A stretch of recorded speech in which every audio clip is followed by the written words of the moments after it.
Kau tahu film-film di mana orang jatuh cinta di kantor? Jenis romansa yang muncul pelan-pelan itu, senyum yang menyelinap di atas komputermu, percakapan di dekat pendingin air, berciuman saat kerja malam hari. Itulah bagaimana aku dan Warren jatuh cinta. Saat pesta perayaan Natal, kami umumkan ke semua orang. Dan sejak itu, kami disebut pasangan paling serasi di kantor.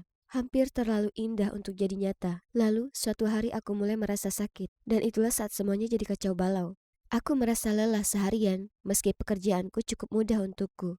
Aku coba berolahraga, tapi malah makin parah, karena aku jadi sakit otot dan sendi. Aku sepenuhnya berhenti olahraga, tapi rasa lelah tak berkesudahan ini sangat mempengaruhi hidupku. Di saat yang sama, aku sakit kepala, sakit tenggorokan dan kadang demam, serta berkeringat di malam hari. Suatu hari kami sedang rapat di kantor, dan aku harus berdiri untuk presentasi. Tiba-tiba, aku pingsan, kepalaku terantuk meja saat jatuh. Orang-orang mulai berkasak-kusuk aku hamil, tapi aku tahu aku enggak. Dan kemudian ini semakin memburuk. Setelah 1 minggu terbaring di kamar mengasihani diri, aku enggak tahan lagi. Aku demam luar biasa tinggi dan semua tulangku terasa sakit. Warren terus merawatku, tapi aku khawatir dia akan tertular. Kami bertengkar untuk pertama kalinya soal ini. Dia bilang aku ini keras kepala dan aku harus ke dokter.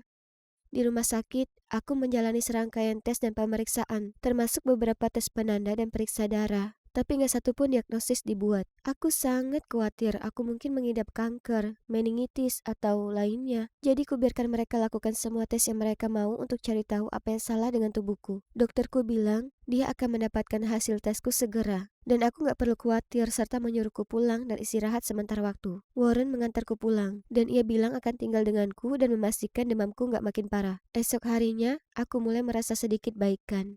Sampai teleponku mulai berbunyi. Itu dokter.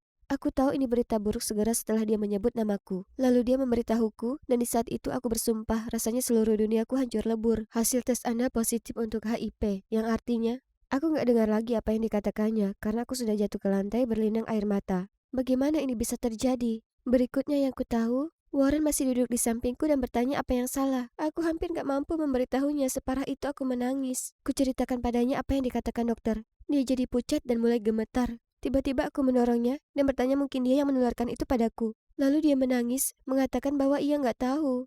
12 jam kemudian berlalu dengan cepat saat Warren bergegas melakukan tes untuk memeriksa apakah dia positif atau tidak. 12 jam itu adalah yang terburuk dalam hidupku. Aku positif HIV dan mungkin baru saja kehilangan cinta dalam hidupku. Kemudian di hari itu juga dia menelponku. Aku gemetaran sekali saat menjawab. Tes miliknya hasilnya negatif, yang berarti satu hal, mantan pacarku yang menularkannya padaku. Aku hancur. Aku gak kontak lagi dengannya karena dia selingkuh dariku dan aku gak mau menelponnya. Warren melakukannya untukku dan mengata-ngatainya. Aku gak sanggup melihat Warren. Aku merasa jijik, seolah aku ini beracun. Ku bilang padanya untuk meninggalkanku. Dia gak perlu bersama orang sakit sepertiku. Tapi itu malah membuatnya memelukku makin erat. Suatu malam aku gak tahan lagi. Dia sedang membelai rambutku dan mengatakan semua akan baik-baik saja. Aku langsung lihat dia dan berkata, ini gak akan baik-baik saja.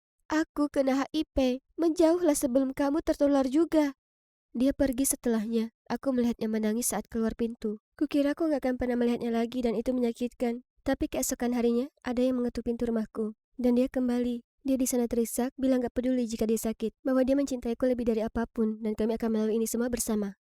Tentu saja, pada akhirnya orang-orang tahu. Teman kami terus bertanya mengenai penyakitku dan jujur saja, aku ini bukan tipe orang yang bisa bohong ke orang lain. Jadi kuceritakan semua ke mereka. Beberapa teman kami sangat suportif, terutama teman kantor kami. Tapi reaksi dari keluarga kami bukanlah yang kami harapkan. Orang tuaku bertingkah seolah aku akan mati dan gak mau pergi dari sisiku. Dan kami putuskan untuk memberitahu orang tua Warren. Kami memilih akhir pekan dan mengundang mereka untuk makan malam. Setelah menyantap hidangan, kami duduk bersama nonton film. Kami semua merasa rileks. Jadi akan kugunakan momen itu untuk memberitahu mereka apa yang terjadi padaku. Tapi sebelum kulakukan, Ibu Warren pergi ke kamar mandi dan saat ia kembali, ia terlihat seperti akan meledakkan amarahnya. Kamu mengidap HIV? Dia menjerit padaku. Lalu mengambil tasnya dan menyuruh Warren mengikutinya atau ia nggak akan pernah bicara dengannya lagi. Aku rasa ibunya menemukan obatku di kamar mandi. Aku menangis. Aku merasa yakin dia akan mengikuti ibunya. Tapi dia membanting pintu di muka ibunya saat ibunya pergi, lalu kembali dan memelukku. Lalu dia bilang ingin menikahiku dan bahwa nggak ada lagi yang lebih penting. Terutama bukan yang keluarga dan teman-temannya pikirkan sama sekali. Sekarang kami telah menikah dan bahagia. Meski hidup kadang penuh perjuangan karena kondisi kesehatanku.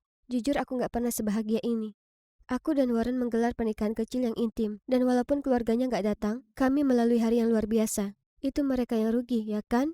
Aku mulai menjadi sukarelawan membantu orang-orang dengan HIV. Berbicara di banyak acara agar orang tahu bahwa mengidap HIV bukan berarti hidupmu terhenti. Kamu masih bisa menjalani hidup aktif dan sehat, bahkan rumah tangga yang bahagia. Kamu hanya perlu abaikan semua komentar negatif yang mungkin kamu terima. Banyak orang kaget tahu aku melakukan seks di luar nikah dan berkata itulah sebabnya aku terkena ini. Tapi itu konyol. Aku sekarang memilih untuk bersikap positif dan berusaha yang terbaik sebisaku untuk membantu orang lain yang senasib denganku.